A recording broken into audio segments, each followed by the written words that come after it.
Hey everyone, this is going to be a video on the Shur-Line edger. It's a painter edger, and it comes in this package, or this is the older package. Let me show you what this thing is all about. This is the painter edger. Now,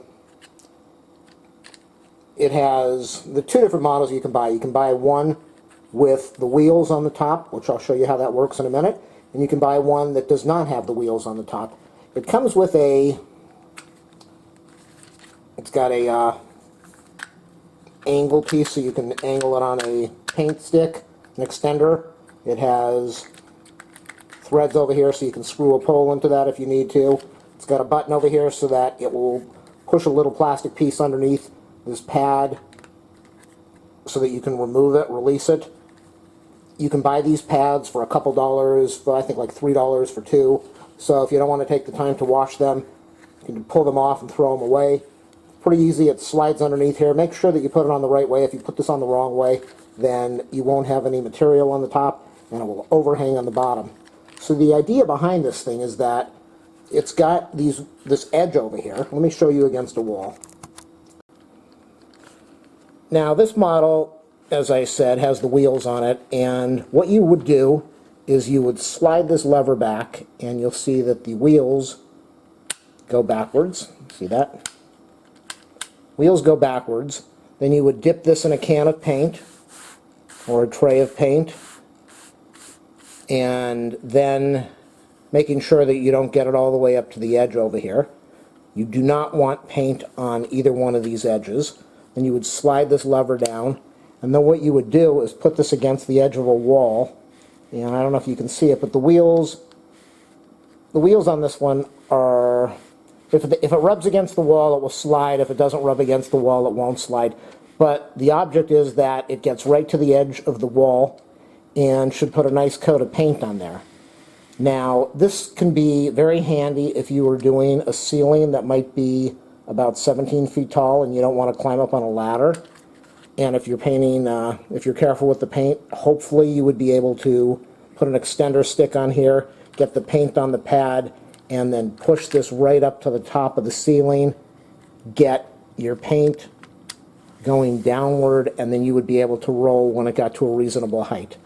A lot of non-professionals use this because it's easy. A lot of professionals use it too. The problem with this, very smooth material, very smooth pad, and when you put the paint on the wall, you're going to get a completely different texture. You're going to get a lot of paint because this absorbs a lot of paint. You're going to get a lot of paint, and it's going to come out in a very thick, smooth appearance. And when you use a brush, you definitely don't get that. And when you use a roller, you get a completely different appearance. So I think what you really want to do is use this to your advantage, and then maybe use a roller over that. Try to roll up as high as you can. So if you're going to use this at the top of the wall as an edger, you'd either do it that way and then move your roller down here, or use this against a wall, and then after you get your row of paint, then go in there, cut in as best you can with a roller, getting as close as you possibly can. So let's test this out and see how it works. Please go to my other videos, watch them, feel free to link everything. Do a thumbs up, subscribe, a like. Go to my channel page if this helped you out, click on the support button, and help me out. Thank you. Alright, time to paint, and let's see if this really works. I am up on the top of the ceiling, and I have texture on here, so it's definitely fighting. It's rolling on the ceiling. It is pulling. It's definitely pulling. It's a hard pull. You can see that there's a nice row of paint right now. Yeah, it's really pulling. As I said, I had spray and texture put on here. So the pad it's not really rolling well on the wall. You can see I'm struggling to move this thing.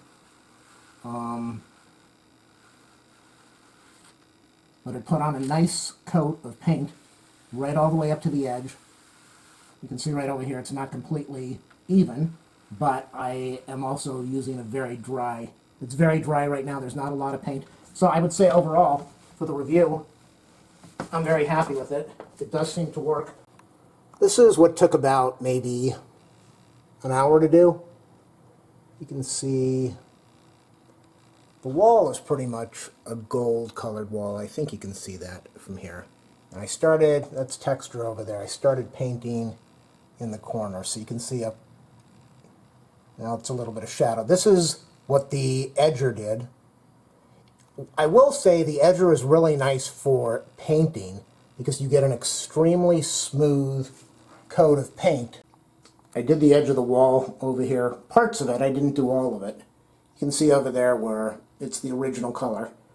Now you can see a little bit of a shine, and as I said, it's Kills. It's not a semi-gloss. There's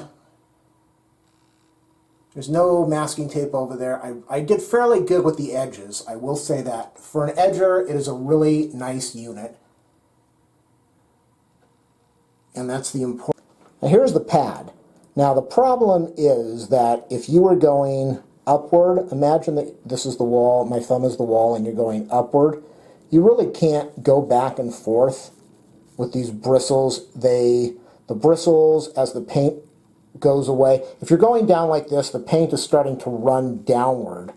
And if you try to jam these bristles up, they don't want to move the paint on in an even coat. It puts a lot of paint on there, no doubt about that. This thing piles the paint on.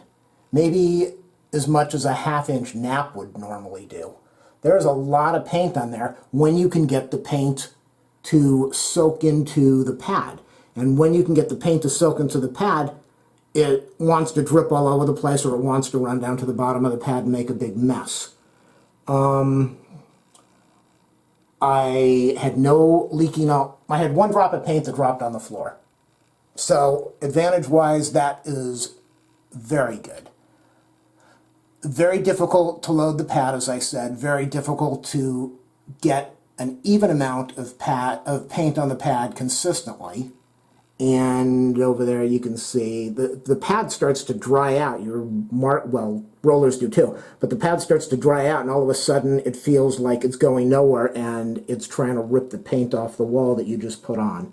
So this does have its use. There's no doubt about that. This is not a bad product. In no time, I did this whole wall. I know that's really hard to figure out. Well, it's a big wall. I did this whole wall. I did the edge at the top.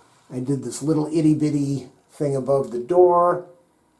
I got the edge over here just a little bit, and I was just getting tired of painting. And let's go back up here. As I said, I did this area, this whole top area, and then I did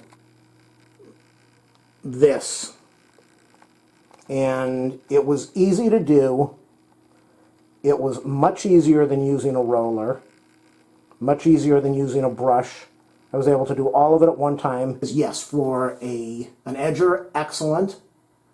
I would use it strictly as an edger and nothing more. I got paint on the edge wheels a lot of the time, even when I was careful. So, good product. Don't paint your walls with that. Painting a wall with a pad is not the smartest idea. This did save me an incredible amount of time. For the amount of money it cost, it's a darn good deal. Saved me lots of time, lots of effort, and it's worth it. So hopefully this helped you out a little bit in your painting endeavors. Peace out.